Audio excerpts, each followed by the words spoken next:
ഓം അമൃതേശ്വര്യൈ നമ. അമ്മ കളരിയിൽ ദർശനം കൊടുത്തുകൊണ്ടിരുന്ന കാലം ഒരിക്കൽ ഒരു പാശ്ചാത്യ യുവാവ് ദർശനത്തിനെത്തി. അമ്മ ദർശനം കൊടുക്കുന്നു.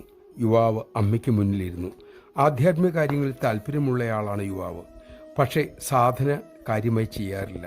കുറച്ച് ഗ്രന്ഥങ്ങൾ വായിച്ചു, കുറേ പേരുടെ പ്രസംഗം കേട്ടു.